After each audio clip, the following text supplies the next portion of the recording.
सम्मान निधि का लाभ मिल गया। अनुमान करिए 12 करोड़ किसान 6,000 रुपए सालाना प्राप्त कर रहा है। बहनों और भाइयों, 12 करोड़ गरीबों के घर में शौचालय बन गए। 10 करोड़ गरीबों को उज्ज्वला योजना का फ्री में सिलेंडर मिल गया। और हमने कहा मोदी जी फ्री में कनेक्शन दे रहे हैं तो दाल बिना तड़के का ठीक नहीं, उसको हमने कहा कि दीपावली और होली में फ्री में सिलेंडर भी देंगे। हम दे रहे हैं। और तो और मोदी जी ने प्रधानमंत्री कृषि सिंचाई योजना बनाई। हमने कहा निजी नलकूप धारक किसानों को फ्री में हम बिजली उपलब्ध करवाएंगे। और बहनों और भाइयों, वह भी हमने करके दिखाया। 1500 करोड़ रुपए पिछले वर्ष मैंने दिया था और 2700 करोड़ रुपए इस बार के बजट में भी हमने दिया है। पीएम विश्वकर्मा योजना हो या वन डिस्ट्रिक्ट वन प्रोडक्ट की योजना, हर एक में व्यवस्था दी। बेटी के जन्म लेने से लेकर के बेटी के शादी ब्याह तक की योजना हमने दी है। बेटी जन्म लेगी, मुख्यमंत्री कन्या सुमंगला योजना, स्नातक तक की पढ़ाई की सुविधा दे रही है। और बेटी शादी ब्याह के योग्य होगी, 51,000 रुपए की राशि उस बेटी की शादी के लिए मुख्यमंत्री सामूहिक विवाह योजना के अंतर्गत उस बेटी के लिए यह भी हम लोग उपलब्ध करवा रहे हैं। नौजवान के लिए पीएम स्टैंड अप की योजना है, स्टार्टअप की योजना है, पीएम मुद्रा की योजना है। सरकारी नौकरियों में कोई भेदभाव नहीं, अब सरकारी नौकरियां निकलती हैं। हमारे सहारनपुर के नौजवान भी भारी संख्या में उसमें भर्ती होते हैं। पुलिस की भर्ती हो या शिक्षकों की भर्ती हो या कोई भी सरकारी भर्ती हो। नहीं तो पहले 2-3 जिलों के लोग ही भर दिए जाते थे, बाकी लोगों को ठेंगा दिखा दिया जाता था। हमने कहा नहीं चलेगा, 75 के 75 जनपदों की भर्ती होगी। और अगर कोई नौजवानों के भविष्य के साथ खिलवाड़ करेगा, उसके बाप दादों की भी प्रॉपर्टी को जब्त करके गरीबों में लौटाने का काम करेंगे। पहले माफिया सिर चढ़ करके बोलते थे। कैसे माफिया सिर चढ़ करके बोलते थे? छोटी छोटी बात को ले दंगा होता था। आज देख रहे हो कि दंगा करने वाले भूल ही गए, दंगा भी कभी होता था। उल्टा लटका दिया जाता है उनको। दंगा करते हैं तो तुरंत पकड़ करके उल्टा लटका कर नीचे मिर्च का झोंका लगा दिया जाता है कि हमेशा के लिए भूल जाए। और अगर किसी निर्दोष व्यापारी और बेटी के साथ कोई दुर्व्यवहार करता है तो बहनों और भाइयों, उस समय उसकी क्या दुर्गति की जाती है, ये भी आपने देखा होगा। प्रयागराज का माफिया जबरदस्ती एक पिछड़ी जाति के व्यक्ति की निर्मम हत्या करने के आरोप में किस तरीके का व्यवहार करता था। और बहनों और भाइयों, उसकी प्रॉपर्टी को जब्त करके हमने गरीबों के लिए मकान बना दिए वहां। लोगों ने कहा ये सब क्या कर रहे हैं, तो बहुत बड़ा माफिया है। हमने कहा कितना बड़ा माफिया है तो समय बताएगा, लेकिन फिलहाल गरीबों को मकान बनाऊंगा भी और अपने हाथों से मैं देने के लिए जाऊंगा। और मैं स्वयं गया था वहां देने के लिए। बहनों और भाइयों, यह केंद्र की या राज्य की जो भी सरकार है, इसका एक ही विजन है और वह है जनता जनार्दन की सेवा करना, अपने राज्य को और अपने देश को दुनिया की सबसे बड़ी ताकत बना देना। क्योंकि इसी में आपका भविष्य भी उज्जवल है और आने वाली पीढ़ी का भविष्य भी उज्जवल है। बहनों और भाइयों, इसीलिए हम लोग आए आपसे कहने के लिए। चुनाव में सबको याद आता है, किसी को जाति नजर आती है, किसी को मत और मजहब नजर आता है, किसी को कुछ और नजर आता है। लेकिन हम लोगों को चुनाव के दौरान भी, चुनाव के बाद भी, चुनाव के दौरान भी, बाढ़ के समय भी मैं ही आया था इधर। तब ये सभा बसपा कांग्रेस किसी के लोग नहीं आए होंगे, क्योंकि उनको फुर्सत ही नहीं थी। किसी को इटली जाने से फुर्सत नहीं है, किसी को कहीं और जगह इंग्लैंड घूमने से फुर्सत हो, तब ये लोग यहां आएंगे ना। और जब सत्ता में रहते हुए इन्होंने लूटा होगा, उस पैसे को देखने के लिए जाते होंगे, लेकिन उसको हम लोग यहां पे दुरुपयोग नहीं करने देंगे। घबराइए मत, धीरे धीरे करके वो पैसा भी भारत में वापस आएगा और गरीबों के लिए इसी प्रकार की उन योजनाओं का लाभ भी देंगे। और इसीलिए आज हम सब आए हैं। बहनों और भाइयों, आपसे कहने के लिए मैं आया हूं एक बार, मोदी जी देश की आवश्यकता है। मोदी जी ने देश को विकास का एक एजेंडा दिया है, सुरक्षा का माहौल दिया है, 140 करोड़ लोगों का सम्मान बढ़ाया है और भारत को दुनिया की तीसरी बड़ी अर्थव्यवस्था बनाने के लिए मोदी जी को तीसरा कार्यकाल आवश्यक है। और मोदी जी को तीसरे कार्यकाल के लिए प्रदीप चौधरी को भी तीसरी बार कैराना में सांसद के रूप में जीतना आवश्यक है। बहनों और भाइयों, आपने प्रदीप चौधरी को 2017 में विधायक बनाया था, बाद में सांसद पद के उपचुनाव में वह चुनाव लड़े थे और चुनाव जीते। चुनाव जीतने के बाद फिर से आपने उनको सांसद के रूप में चुनाव बना करके भेजा।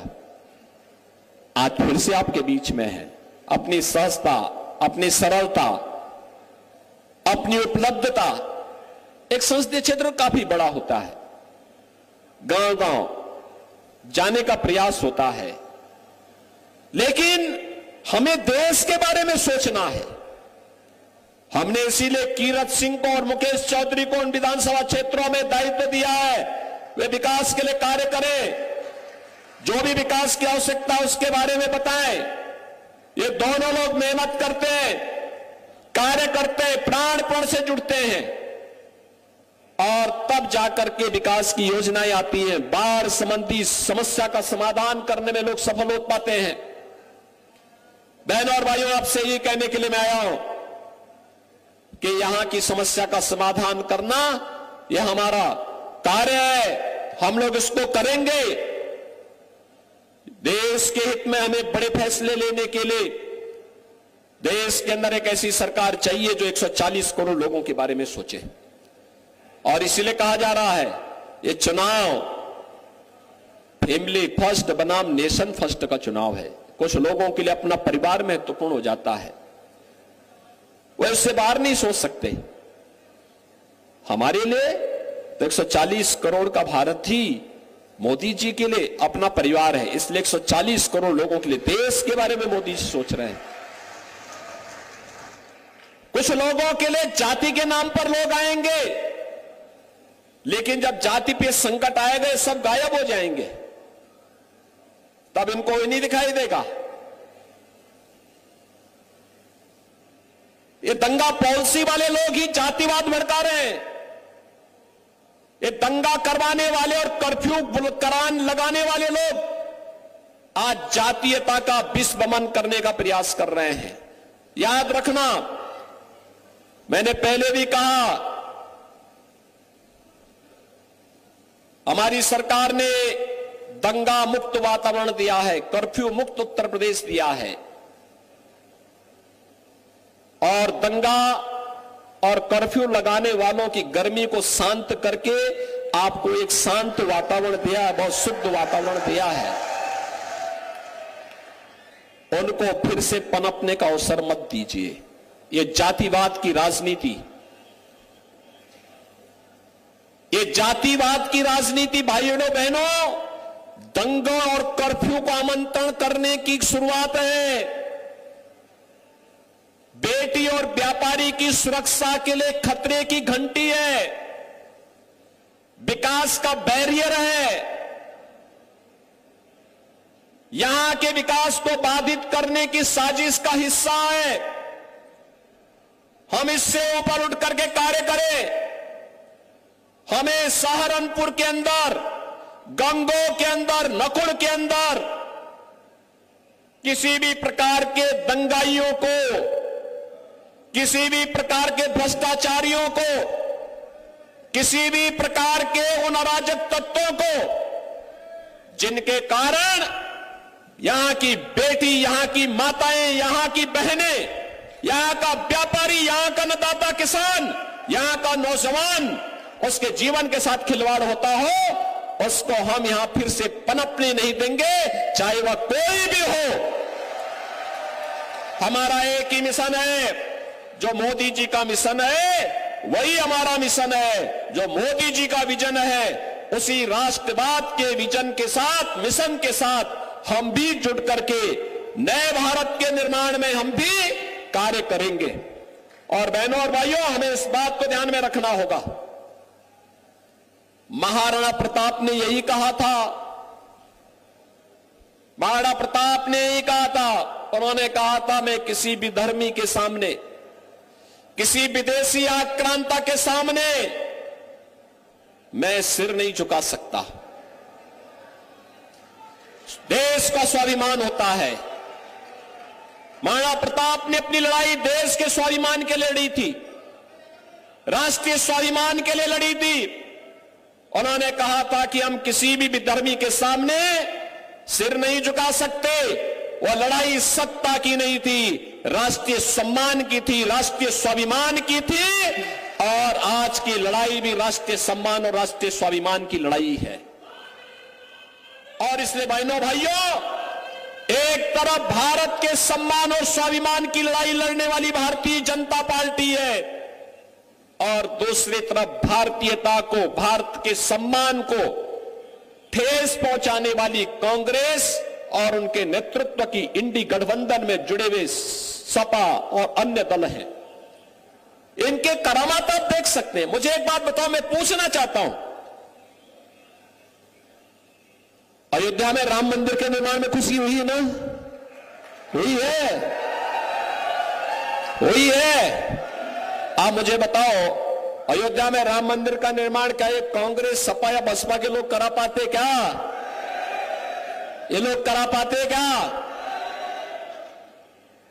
जब ये राम मंदिर का निर्माण नहीं करा सकते, 3 तलाक की कुप्रथा को समाप्त करके अच्छा काम हुआ है ना?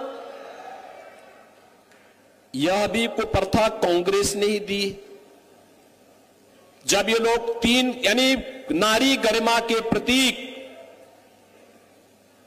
और नारी गरिमा के लिए सबसे खतरनाक 3 तलाक की कुप्रथा को रोक नहीं सकते, कश्मीर में धारा 370 को समाप्त करके आतंकवाद को हमेशा से समाप्त करने का काम जो मोदी जी ने किया है, जब ये लोग उसको नहीं समाप्त कर सकते, ये लोग गरीबों का कल्याण नहीं करा सकते, कर्फ्यू को समाप्त नहीं कर सकते, दंगा नहीं रोक सकते, गरीबों को अन्न नहीं दे सकते, किसानों की आत्महत्या नहीं रोक सकते, तो इनको सिर में देश के लिए बोझा बनना चाहते हैं।